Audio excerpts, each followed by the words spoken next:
In this video, we are going to discuss the ability of Oracle's Knowledge Advanced to host multiple business units in the same application and have them all operate in their own sandbox, so to speak, not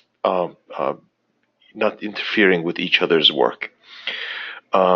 To demonstrate this, we're basically working off of two different types of business units. We've basically called them finance versus tech, so to speak. The idea is that a business unit, for instance, that handles the finances of the organization as opposed to, let's say, technical support, etc., would be able to work on the same knowledge advanced application and have their own content created and processed, separately from one another.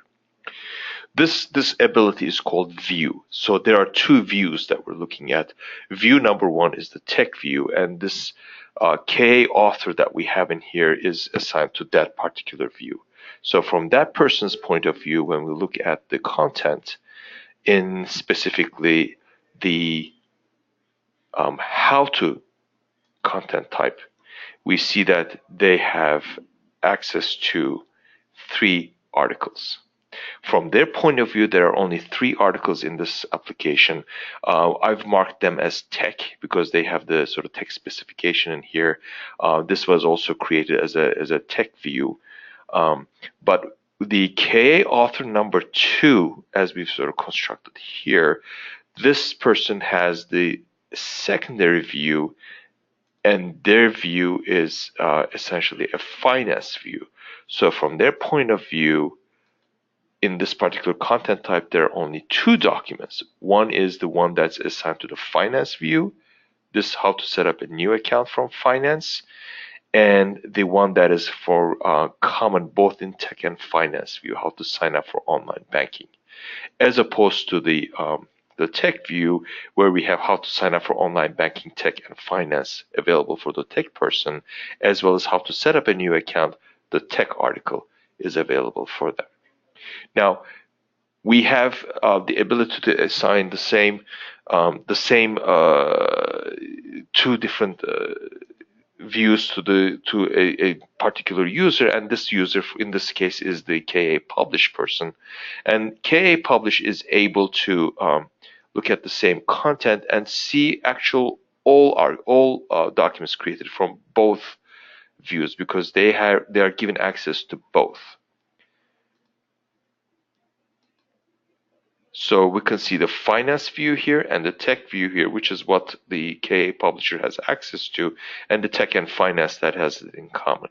So this way, an author that is generating tech articles as opposed to an author that's generating finance articles would be occupying the same content type space, the how-to space, and create content without tripping each other up, so to speak. And the way this is interfaced with the consumer of the knowledge is by way of an interface. This is essentially an interface, and each interface is linked to a particular view. So the default view that we have in this instance is the tech view. So when we look at the articles, sorry, not solutions. So, when we look at the articles, we find out that the user, this tech view, is giving us access to these 3 articles that this individual has access to. It's the same 3 articles that we see here. However, if in the background I made a change here and switched the view of this particular interface, and this is what I'm doing off screen right now, to finance, you're going to see that the same interface now serves the finance view, which is not what we have had here, but the same set of articles that we have had here. Therefore, the practical application of this is not only would you have 2 business units be able to use the same instance and not get into each other's way, create articles and work off of the same format and same repository, but on the other hand, be able to serve two different interfaces. One is specifically set up for finance. It could be HR, it could be sales, it could be any number of business units within the organization, as opposed to, let's say, in this case, the service one that we have already set up, and be able to sort of coexist and function within the same environment, and not get in each other's way.